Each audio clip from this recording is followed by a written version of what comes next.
What's up, Ragin Nation? How's it going? This is Alex Yu, and you're watching the Marvel edition of the Ragin Nation show. This is web series we're talking about all things mattering in the world of Marvel films. This is episode number 107, and this episode is all about Deadpool. Deadpool is a film that I saw last Thursday. Really enjoyed it. Did a review for it, contained some spoilers. I gave it an 8 out of 10, and I can't wait to watch it again. I can't wait to see Deadpool 2.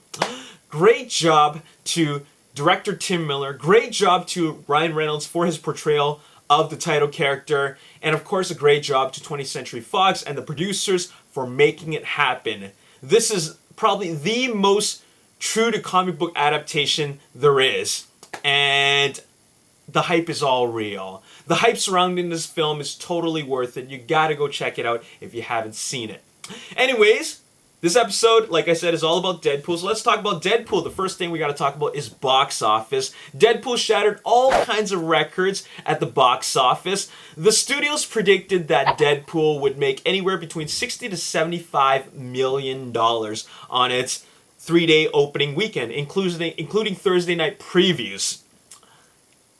Which is pretty good, actually, if it made that kind of money, considering the fact that the budget is $58 million, which is very low for a comic book film, especially a comic book film in the X-Men universe, which are typically budgeted at $100 million or more. Well, it did way above that. In fact, it doubled that. On its 3-day weekend, Friday, Saturday, Sunday, including Thursday night previews, it did $132 million domestically, which is completely mind-blowing. And then, if you include Monday, because it's the President's Day long weekend, the 4-day weekend, it did $150 million domestically, which is insane, making it the highest grossing film of 2016. That is awesome. Now, the records it broke is highest Thursday night preview for an R-rated film, highest grossing or biggest opening for February of all time. Highest grossing for a February. The original record holder for that was 50 Shades of Grey. And then you have highest opening for an R-rated film. The original title holder for that was The Matrix Reloaded, more than 10 years ago. And then you have the highest opening for an X-Men film. All right, can you believe that? Of course, Deadpool is within the X-Men universe. And, well, Deadpool completely blew away all of its other films that are in the same series. So, pretty awesome. It is also the highest opening for a superhero origins film. If you go on Facebook or online, you will see that somebody created a meme to show all the other superhero origins films, which it completely blew away. So, you have here Batman Begins, Iron Man, Man of Steel, Thor, Captain America, the First Avenger, The Incredible Hulk, Spider-Man, and also X-Men Origins Wolverine. And the original record holder was Man of Steel at $116 million. Well, that is no longer the case, because even an R-rated film, which would limit its audience, did way better than that. So that's pretty phenomenal. Now, here's another thing that I thought was quite phenomenal. It is the 5th highest opening for a Marvel film. Number 1 is The Avengers. Number 2 is Age of Ultron. Number 3 is Iron Man 3. Number 4 is Spider-Man 3. And then there's Deadpool. So that is pretty amazing. Because, of course we have Avengers and Iron Man and Spider-Man. 3 of the most popular film franchises in the Marvel universe as a whole. And then there's Deadpool. So that is, in a nutshell, Deadpool completely exceeded expectations. All right, just blew everybody away. And nobody expected this to happen.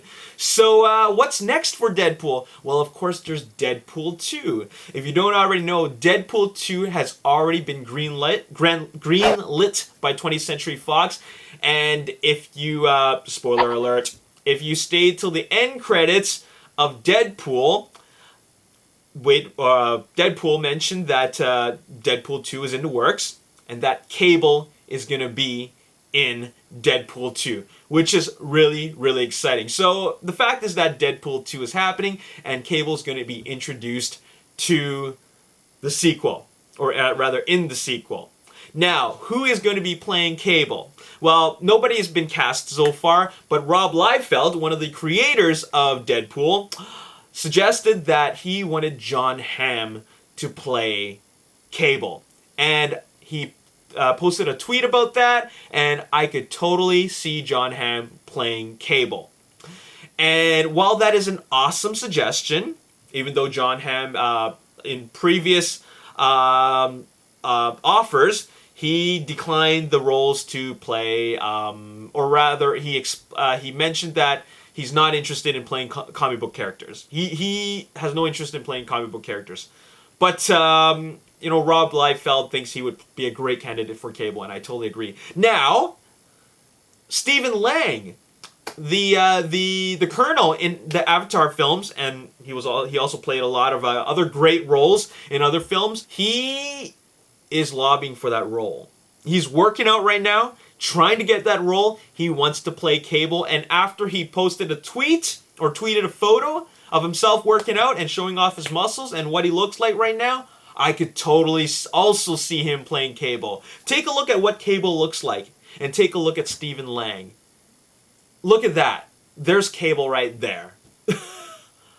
If they get Stephen Lang, if they get Jon Hamm, I'm pretty happy with those casting choices. All right. So the complete honest truth is that I don't really care which one of those two get it. They both look the part, and I'm just really excited that Cable is going to be introduced to the sequel, or rather in the sequel. Following that is, of course, X-Force, because if you don't already know, Cable, along with Deadpool, along with a bunch of other characters, they make up X-Force. And Ryan Reynolds mentioned that he wants to make X-Force one of his priorities.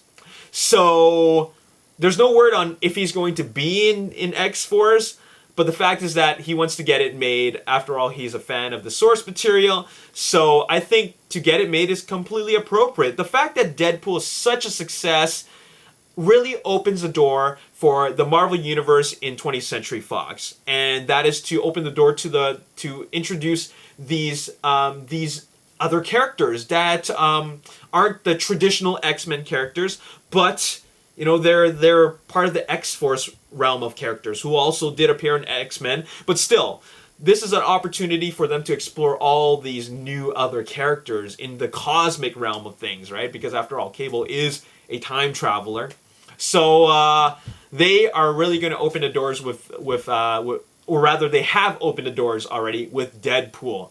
So really, really exciting stuff.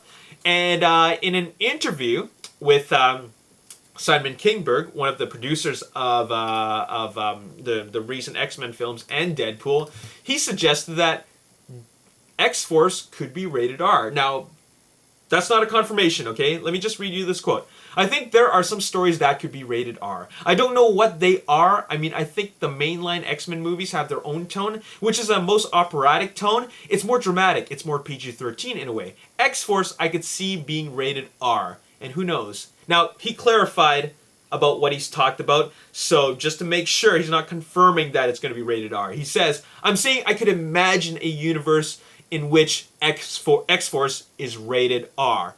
And I could totally see that too. If they decide to make X-Force rated R, I'm down with that. I think that it would be great to have the Deadpool realm be rated R. And they could totally cross over with X-Men and make it a really, really edgy PG-13. But if they're going to make Deadpool, Deadpool 2, and then X-Force, I think keep the tone rated R. Keep it within that same tone. That way it feels really, really consistent. And if they did that, man, I would be pretty happy with that. Now, what I would love to see is, of course, after they're done with Deadpool, they make Deadpool 2, which is happening. Cable's going to be in it. And then they venture off into X-Force with Cable in it, but no Deadpool. But then following X-Force, I would love to see Deadpool versus Wolverine, the R-rated version.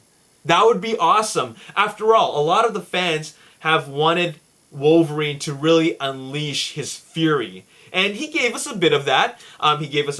Making making Wolverine a little bit more violent in X-Men Origins Wolverine.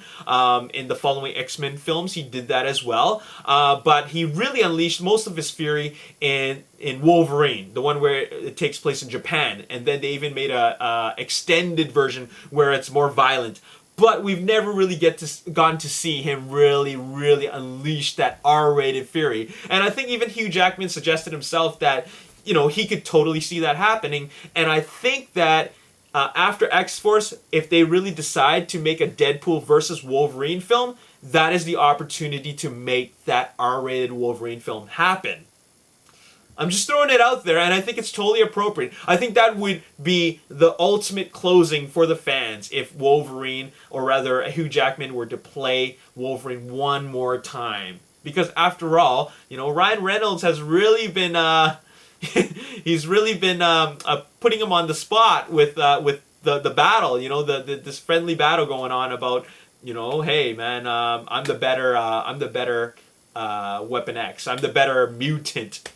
So anyways, that's really all I have to say in this video. Who do you think should play Cable? Stephen Lang or John Hamm? And what are your thoughts on an Deadpool versus Wolverine film? Do you think that would be a great move? And who do you want to see in X-Force? There's so many characters that were in X-Force. There's probably at least 20 of them. But if you could pick 5 characters, who would they be? That's all I got to say in this video. As always, if you enjoyed this video, hit the like button, subscribe to the YouTube channel, like me on Facebook, The Ragin Nation. Also follow me on Twitter at Ragin Nation. My name is Alex. Thanks for watching. I'll see you next time. Peace. It does it in a very amusing way, and it totally works. It totally works for the character. And man, this movie is a lot of fun.